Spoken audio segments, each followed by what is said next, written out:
Նոյեմբերի 30-ին կավարտվի ՔՊ ընտրացուցակում առաջադրվելու ժամկետը։ Մեզ ասացին, որ արդեն մի քանի տասնյակ թեկնածուներ են առաջադրվել, որոնց մեջ շարքային կուսակցականներ էլ կան։ Օրինակ իշխանական կայքի երբեմն լրագրող Դավիթ Լևոնյանը, որը Բագրատ Սրբազանի հասցեին կեղծ մեղադրանքներ էր հնչեցրել։ ՔՊ խմբակցության падգամավոր Գագիկ Մելքոնյանին 3 հարցրինք, ինքն էլ է առաջադրվել։ Ասաց, որ չի շտապում, դեռ չի առաջադրվել։ Ասում են ցանկություն չունեք։ Ով է նման բան ասում։ Ես դեռ մտածում եմ, դեռ շատ ժամանակ ունեմ։ Ավելի ուշ մեզ ասացին, որ Մելքոնյանը նախ ՔՊ-ին անդամագրվելու դիմում է ներկայացրել, որ 1.5 միլիոն դրամի փոխարեն 500,000 վճարի իր թեկնածությունը գրանցելու համար։ Ինչպես հայտնի է, ՔՊ ընտրացուցակի թեկնածուները պարտադիր պետք է մուծվեն։ ՔՊ անդամները 500,000, ոչ անդամները 1.5 միլիոն դրամ։ Բացի դա, Մելքոնյանը ենթադրում է, որ ՔՊ անդամ լինելը ցուցակում անցողիկ տեղում լինելու շանսերը մեծացնում են։ Բանն այն է, որ ՔՊ-ում կարծում են, թե կուսակցության անդամները պետք է խրախուսվեն՝ ի տարբերություն իրենց թիմին չմիացածների։ Մեզ ասացին, որ նախկին ԲՀԿ-ական Սերգեյ Բագրատյանն էլ է ՔՊ-ական դարձել ու առաջադրվել, իսկ Շիրակ Թորոսյանն ու Խաչատուր Սուքիասյանը չեն առաջադրվել։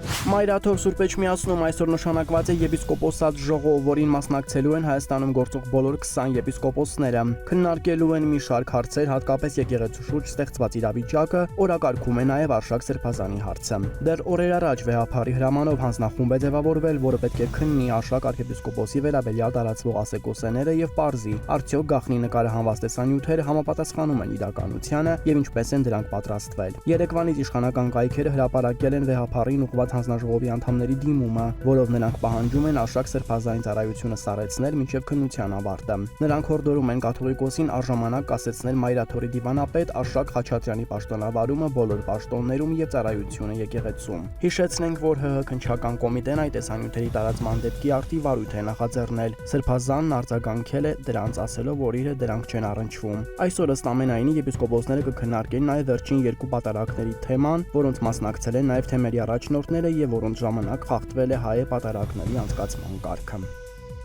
ՔՊ վարչությունն առաջիկա օրերին կորոշի, թե ինչ սկզբունքով է տեղի ունենալու падգամավորության թեկնածուների ընտրությունը։ Նրանց ընտրելու են ՔՊ արտահերթ համագումարում, որը ամենայն հավանականությամբ կհրավիրեն մարտի վերջերին։ Այսինքն, ինչպես վարչությունն ընտրեցին, այնպես էլ մոտ 1000 պատվիրակ ընտրություն կկատարի առաջադրված եւ վարչության կողմից գրանցված թեկնածուների ցանկից։ Նախնական քննարկումներն այն մասին են, որ դիցուկ 200 թեկնածուից ընտրիչներին ընտրելու հնարավորություն կտան 30 հոգու։ Այսինքն ամեն ընտրիչ այդ ցուցակից կարող է 30 հոգու ընտրել։ Ընտրության արդյունքներով կկազմվի ցուցակը զայների քանակին։ Իդեպ իշխող թիմում քննարկում են նաև պրոֆեսիոնալ մասնագետներ իրենց ցուցակում ընդգրկելու հարցը, որպեսզի լինեն լավ տնտեսագետներ, ֆինանսիստներ, քաղաքագետներ եւ այլ մասնագիտության մարդիկ։ Իսկ թե ինչու նրանց ընդգրկել ցուցակում առանց մրցույթի թե մրցույթով, այս հարցերին դեռ չեն հասել։